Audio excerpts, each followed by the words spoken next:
Opa, meus irmãos, graça e paz, aqui quem fala é seu irmão Richard. E eu desejo que a graça e a paz do Senhor esteja com todos vocês. Que o Senhor venha sobre nós aqui agora, que o Senhor venha sobre mim, trazendo sabedoria, discernimento, para que não sejam palavras minhas, mas que sejam palavras do Senhor. Para que nada provenha de mim, porque o coração do homem é enganoso, mas que venha tudo do alto, do Espírito Santo. O que eu venho trazer aqui é apenas a verdade que o Senhor nos expõe através da palavra dele, através da única verdade que existe, que é Cristo Jesus. Bom, o tema do vídeo de hoje vai ser nada muito mais do que esperado, que é o sacrifício de Cristo. Estamos na Semana Santa, na preparação de Jesus em direção ao sacrifício dele. Estamos numa quinta-feira, mas estamos bem próximos do que... eu estou gravando na quinta-feira, mas vocês provavelmente vão assistir na sexta por aí, que é a Sexta-feira Santa. E o vídeo de hoje trata sobre o sacrifício do Senhor. A gente vai começar aqui com um texto de Gênesis. Deixa eu abrir aqui. Abram suas Bíblias também, se vocês quiserem checar, se eu estou falando mesmo algo que esteja na Bíblia, mas eu vou dizer todos os versículos aqui para que vocês saibam, tá? Minha voz não está muito boa, mas... E engraçado que eu tô gravando esse vídeo no dia depois do meu aniversário, mas ok. Gênesis 3:15 vai dizer: porém inimizade entre você e a mulher, entre a sua descendência e a descendência dela. Este ferirá a sua cabeça e você lhe ferirá o calcanhar. Isso aqui é Deus quando está falando com a serpente ou o diabo, queira você interpretar da maneira que quiser. Mas, não, peraí, isso aqui parece um pouco heresia, mas quando eu digo isso, interpretar da maneira que você quiser, é como você quiser chamar, tá? Vou falar serpente. Isso aqui é Deus falando com a serpente após fazer Eva pecar, com a tentação e tal. Aqui ele vai dizer para a serpente, algumas coisas que ele está dizendo para a serpente, e aqui ele vai dizer que a serpente ferirá o calcanhar da descendência da mulher. Quem é essa descendência da mulher, É Jesus. É Jesus Cristo. A gente já tem aqui a primeira profecia da Bíblia, Jesus Cristo. É engraçado que a Bíblia ele começa com a profecia sobre Jesus Cristo e ele termina com a profecia de Jesus Cristo que um dia ele voltará para arrebatar os seus. E aqui a gente vê, este lhe ferirá a cabeça e você lhe ferirá o calcanhar. O calcanhar é uma dor mínima, a cabeça é esmagar. Em algumas traduções vai ter, este esmagará a cabeça. E a gente vê que esmagar a cabeça é morte, já era, acabou. E o calcanhar é só o calcanhar ali. Isso simboliza o sofrimento de Cristo. Quando diz mordeu o calcanhar, significa a dor que ele vai sentir ali, os nossos pecados, por mais que seja a pior dor do mundo, ainda é algo mínimo comparado ao que Cristo fez à serpente. A serpente achando que já tinha ganhado com o pecado ali no Éden, mas não. Quando Cristo disse está consumado lá na cruz, a serpente perdeu. Ali a cabeça da serpente foi esmagada. E aí a gente vê justamente isso. E aqui a gente vai para outro trecho, que é lá em Lucas. Lucas 22, versículo 14. Lucas 22, versículo 14. Aqui é a preparação de Cristo em direção ao Getsemane, No caso, ele no Getsemane, em direção aos açoites, ao sacrifício dele na cruz. E aí a gente consegue ler. Estando angustiado, ele orou ainda mais intensamente, e seu suor era como gotas de sangue que caíam no chão. Aqui a gente vê que começou o amor de Deus, começou aqui o sofrimento dele. Suor sangue é uma condição que eu não vou me lembrar o nome, mas é uma condição clínica, médica, que quando a pessoa está muito agoniada, está muito aflita, quando a pessoa está com um sofrimento mental, emocional ali, O de Cristo era espiritual também, que ele tem uma condição que ele começa a suar sangue, a pessoa, começa a transpirar sangue, literalmente sangue, Como a gente vai para uma, sei lá, para academia ou para uma educação física da vida e a gente fica suado, bom, Jesus suou, mas não líquido assim, foi sangue, E aqui a gente começa a ver o sofrimento de Deus apenas numa oração. Apenas de saber o que iria passar, ele já estava sofrendo. Apenas de saber que iria morrer por nós, já estava sofrendo. Pai, se possível, afasta de mim esse cálice. Olha só o sofrimento que ele tinha. Ele sabia que tinha que morrer por nós, mas ele ainda pediu, se pudesse afastar só naquele momento dele. Então o sofrimento foi enorme. A gente diz, ai, eu não estou brincando, tá, com aquelas pessoas que realmente têm depressão, realmente têm ansiedade. Mas eu estou dizendo aquelas pessoas que se vitimizam demais. Mas, eu tenho ansiedade, eu tenho depressão. Cara, olha o que Cristo passou. O próprio Deus suou sangue. Era o objetivo dele. Era morrer por nós. E você, por causa de uma garota que te deixou, por causa de uma reclamação dos pais, por causa de uma nota baixa, se põe em ansiedade. Cara, que comparação agora você vai ter com Cristo? Olha só, Jesus, posto em agonia, começou a suar sangue que escorria pelo chão. O nosso suor só fica na roupa, imagina escorrer pelo chão. É algo horrorizante de você ver. E a gente vai ver aqui, né, um versículo muito famoso que é João 3, tá? Eu tô abrindo aqui minha Bíblia, tá? Eu não tô no celular, então. João 3, a partir do versículo 16, tá? E quando eu acabar eu digo qual o versículo final. A partir do versículo 16, né, uma conversa que Jesus estava tendo com Nicodemos, né, que era um dos mestres da lei da época.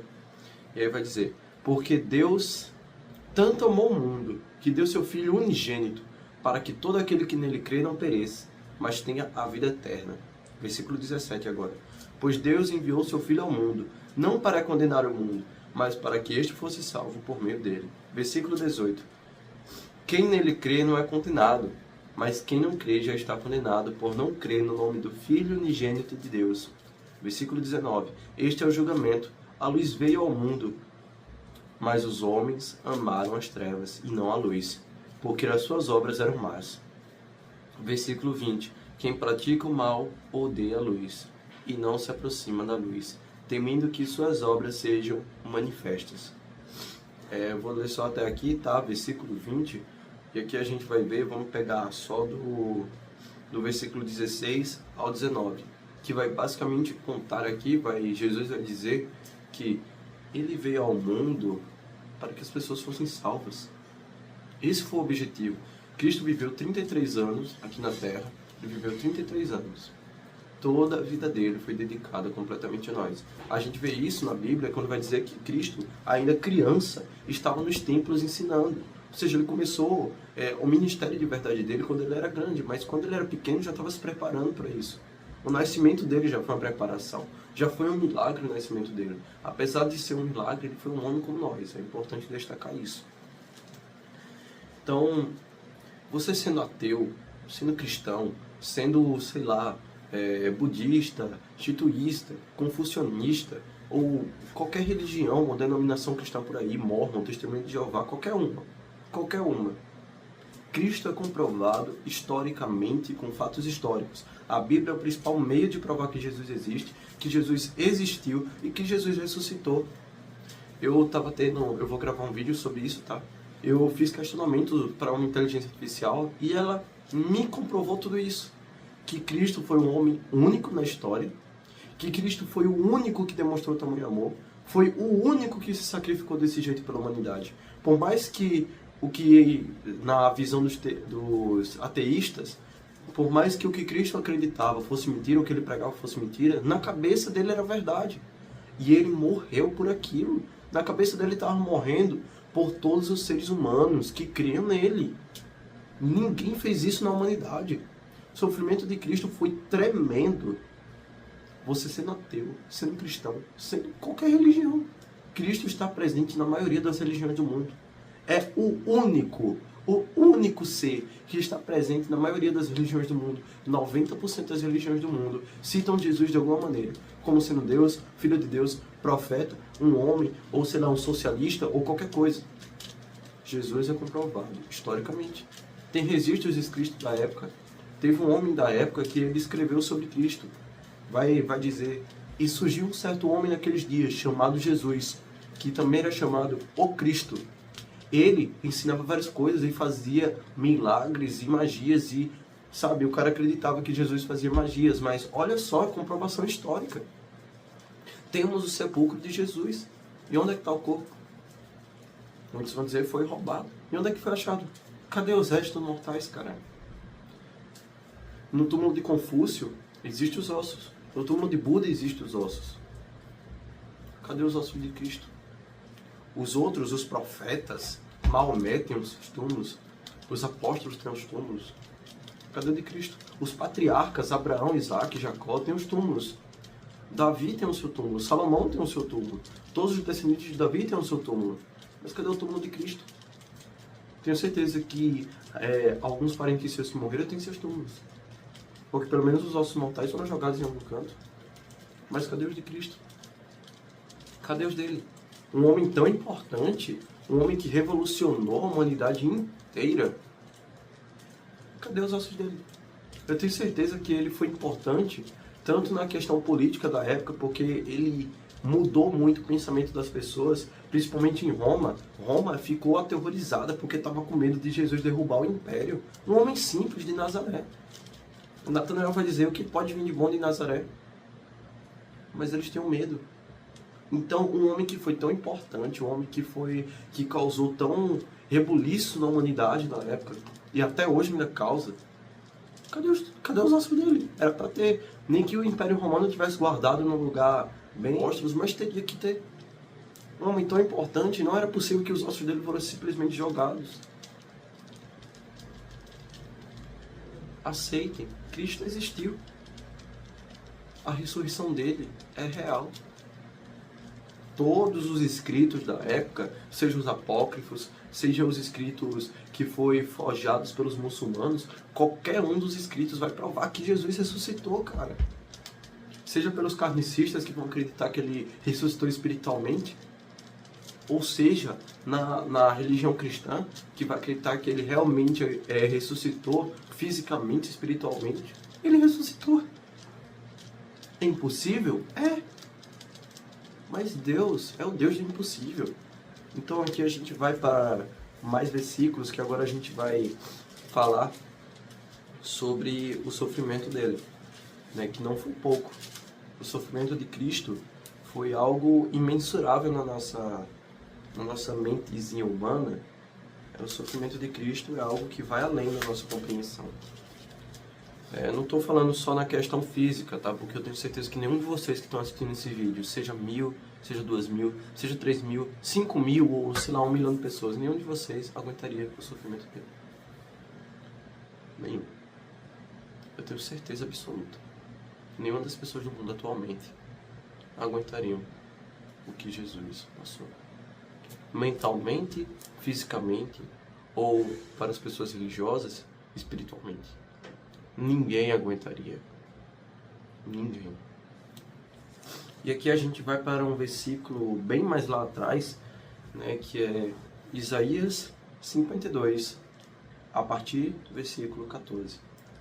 Esse aqui é um dos versículos mais tristes e pesados que a gente vai encontrar na Bíblia. Assim como houve muitos que ficaram pasmados diante dele. Sua aparência estava tão desfigurada que ele se tornou irreconhecível como homem. Não parecia um ser humano. Te lembra alguém? Aqui no nome dessa parte, né, no título, vai dizer o sofrimento e a glória do servo do Senhor. O sofrimento do servo do Senhor. Servo do Senhor. Senhor. Vocês veem que muitos ficaram assustados, horrorizados. Sua aparência estava tão desfigurada que ele se tornou irreconhecível como homem, não parecia um ser humano. Me diga uma pessoa hoje em dia que não parece mais ser um ser humano. Todos têm traços seres humanos. Por mais que tenham feito cirurgia o suficiente para isso. Por mais que tenham sofrido o suficiente. Para fazer uma pessoa não parecer mais ser um ser humano. É algo, uma tortura, um sofrimento. É algo aterrorizante. Você aguentaria ser desfigurado ao ponto de não parecer mais ser um ser humano? Você andar pelas ruas e as pessoas dizerem, que criatura é essa? O que é isso? Imagina a quantidade de sangue que foi derramado. para não parecer mais ser um ser humano.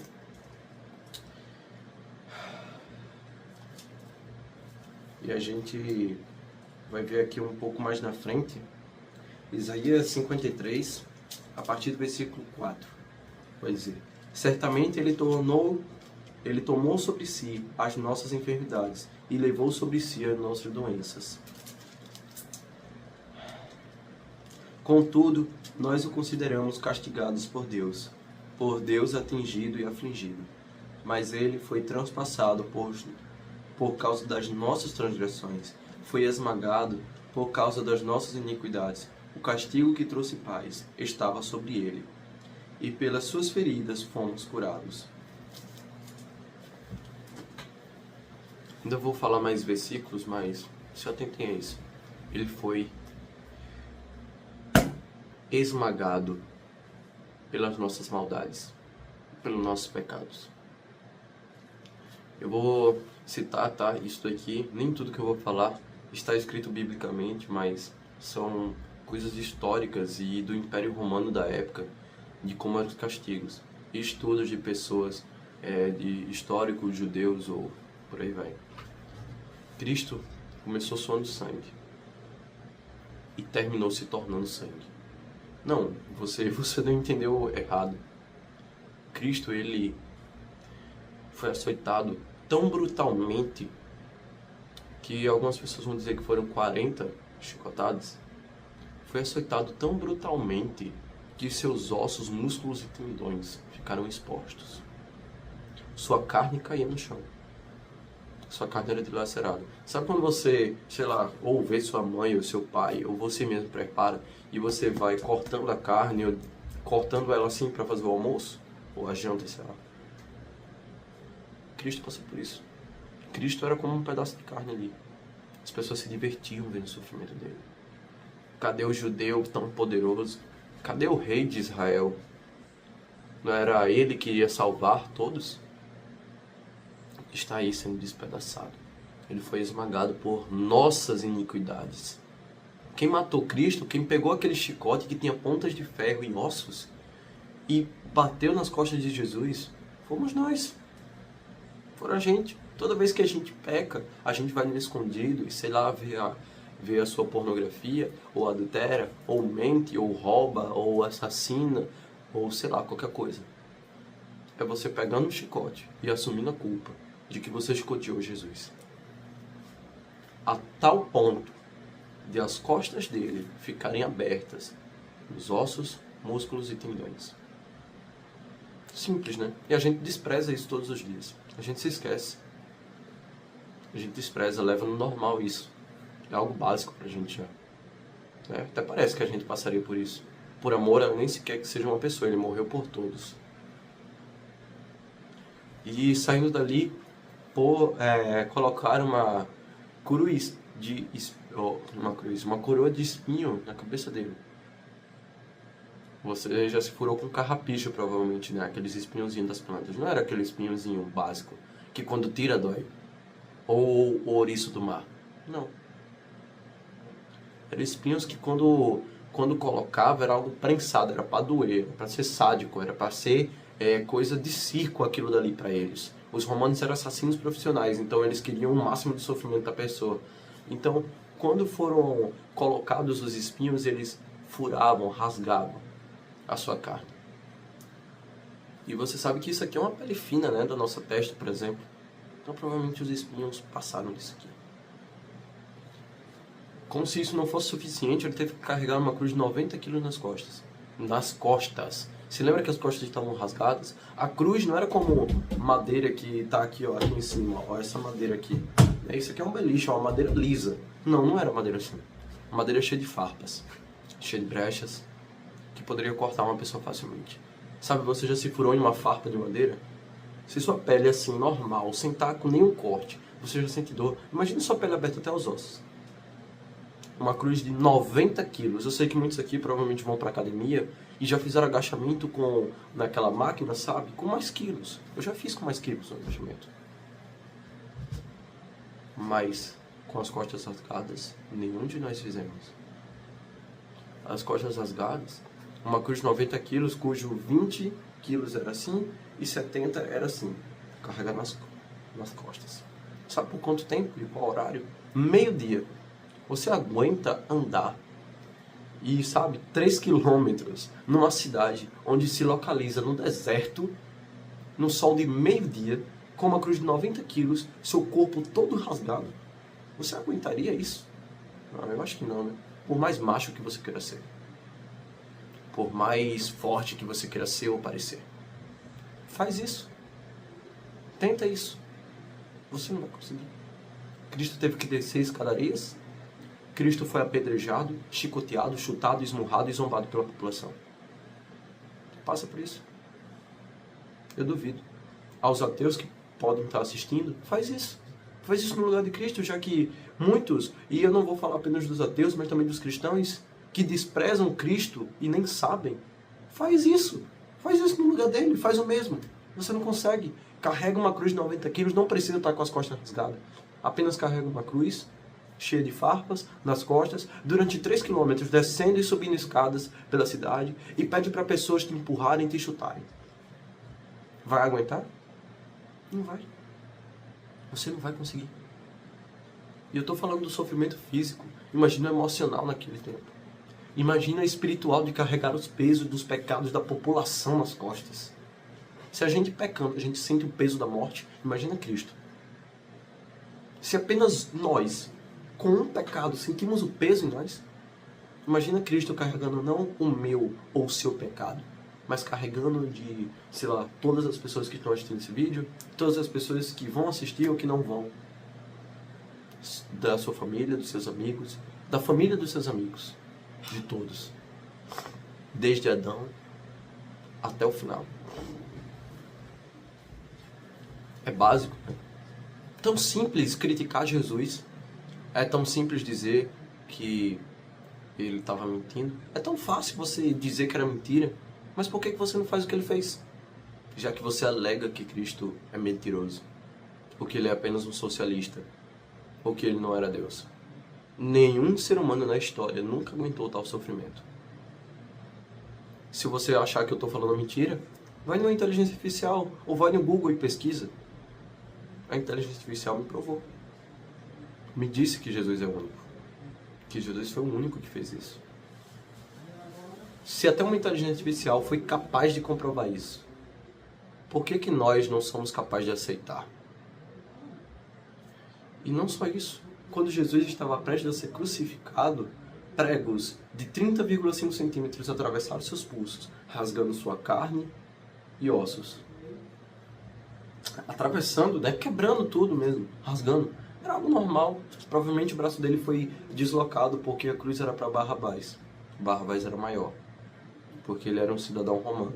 Jesus era judeu. E de acordo com os vestígios históricos, os judeus eram um pouco menores. Não tinha uma descendência tão alta. Então provavelmente o braço dele foi deslocado ali. E ele ficou, sabe quanto tempo? De 3 a 6 horas na cruz. Essa é uma média de tempo que tem uns históricos. Ficou assim, empendurado. Não é... Eu duvido que você já tenha esse tipo de problema, mas ficar empendurado, de seus pulmões e costelas ficarem esticados, você tem que puxar com a sua carne rasgada, ralando suas costas. Se lembra, as costas estavam rasgadas, tá? Puxar, respirar durante 1 segundo e soltar de volta. Para poder respirar um pouquinho. Só fazer isso. E soltar. Isso 3 horas, tá? Desidratado, com fome, sangrando, hemorragia e muitas outras coisas. Faz isso então, já que você despreza Jesus. Para os cristãos que escolhem pecar. Faz isso. Foi você que fez isso. Aqui o motivo do vídeo não é trazer culpa, para você entender o que Jesus passou por você. Para você não desprezar mais. Entenda o que Cristo passou. No Antigo Testamento eles tinham que sacrificar algumas ovelhas ou apenas uma pelo pecado. Mas eles tinham que fazer isso várias vezes. Não era um sacrifício permanente. Era várias vezes. Se eles pecassem 30 vezes durante o dia, eles tinham que sacrificar 30 ovelhas durante o dia. Apenas o sacrifício de Cristo foi o suficiente por todos os pecados. Todos, todos, todos, todos. Você tem noção do que é isso? Jesus vai dizer que a vida de um ser humano vale mais do que um pardal. Na época eles também sacrificavam pardais, ovelhas, bodes e por aí vai. O sacrifício de Cristo valeu muito mais do que todas as ovelhas que foram sacrificadas. E olha que foram milhões de ovelhas, milhões de animais que foram sacrificados. Por culpa de quem? Nossos pecados.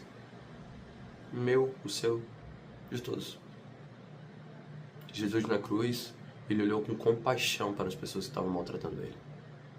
Olhou com compaixão. Perdoa-os, Pai, pois estes não sabem o que fazem. É isso que ele diz quando vê a gente indo para o pecado. Perdoa-os, Pai, pois estes não sabem o que fazem.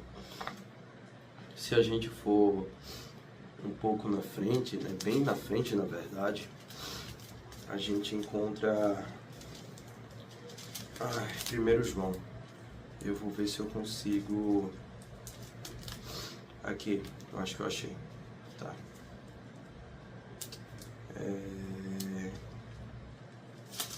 Então, não tô achando aqui, calma aí. Não tô achando.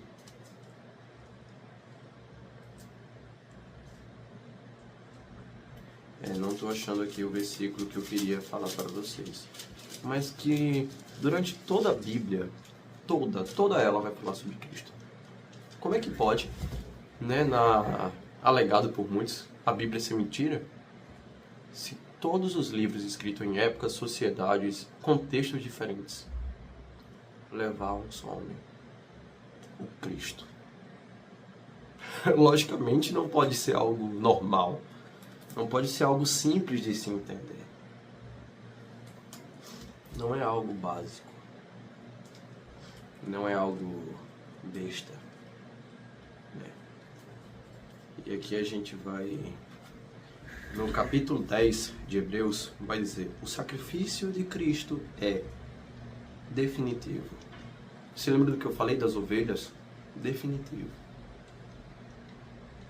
Mas também não há mais sacrifício para aqueles que escolhem cair no mesmo pecado. No capítulo 9 de Hebreus, vai dizer: o sangue de Cristo. Eu não vou ler o capítulo todo, porque todo capítulo fala sobre isso. Mas quando Cristo veio como sumo sacerdote dos benefícios agora presentes, ele adentrou o maior e mais perfeito tabernáculo, não feito pelo homem, isto é, não pertence a esta criação. Não por meio do sangue de bodes e novilhos, mas pelo seu próprio sangue ele entrou no lugar santíssimo, de uma vez por todas, e obteve eterna redenção. Ora, se o sangue de bodes e touros e a cinza de uma novilha espalhada sobre os que estão cerimonialmente impuros os santificam, de forma que se tornam exteriormente puros, quanto mais o sangue de Cristo, que pelo Espírito Eterno se ofereceu de forma imaculada a Deus, purificará a nossa consciência de atos que levam à morte, para que sirvamos ao Deus vivo. Quer mais? Quer saber mais? Você quer mais motivos para pecar? Quer mais motivos, no caso, para deixar o seu pecado? Quer arrumar desculpinhas para o seu pecado? Olha para o que Cristo sofreu, cara. Deixa esse seu pecadozinho. Segue a Deus. Se entrega a Cristo. Olha só o sofrimento dele. E vocês, todos nós desprezamos isso todos os dias. Não só porque eu estou gravando um vídeo ou que estou pregando o evangelho que eu sou melhor. Na verdade, eu sou pior do que muitos. Sou pior do que a maioria que tem na minha escola. Sou pior. Porque eu sei o que é pecado e muitas vezes eu escolho pecar. Eu sei o que é pecado. E escolho muitas vezes pecar e seguir pelo caminho errado. Eu, você e muitos de nós, por mais que negue, a gente rejeita Cristo. Todos os dias. Todos os dias. Enquanto Cristo sofria, quem estava lá com o chicote era a gente. Quem jogou, quem chutou, quem esmurrou, quem chicoteou, Cristo foi a gente. Quem pegou o martelo e bateu nos pregos foi a gente. Foi a gente que quebrou os ossos do nosso Salvador. Foi a gente que rasgou a carne do nosso Salvador. E sabemos que ele é o nosso Salvador. Nós sabemos que Ele é o Redentor. Aos ateus, se tiver algum assistindo esse vídeo, não estou falando tentando convencer vocês, mas para que apenas entendam. Os ateus inteligentes sabem que Jesus existiu. Mas para esses, eu digo, Cristo foi o único que passou por isso. Nenhum outro, nenhum. Você não vai conseguir provar. Estude sua vida, deixe seus descendentes estudarem. Deixe os descendentes dos seus descendentes, seus filhos, netos, bisnetos e por aí vai. Eles nunca vão conseguir provar que outra pessoa sofreu mais. Nunca. Então, que a paz de Cristo Jesus esteja com vocês e boa sexta-feira santa para todos vocês. Que Cristo acompanhe vocês para onde vocês andarem. E que agora vocês tenham em mente o que Cristo sofreu por vocês. Então, muito obrigado por assistir o vídeo até aqui. Eu sei que a qualidade não é boa, mas eu não quero fama, não quero dinheiro. Não quero, só quero espalhar a vontade do Senhor, espalhar a palavra dele e as boas novas. Então, muito obrigado. Deus abençoe a família de vocês e que acompanhe vocês sempre. Amém.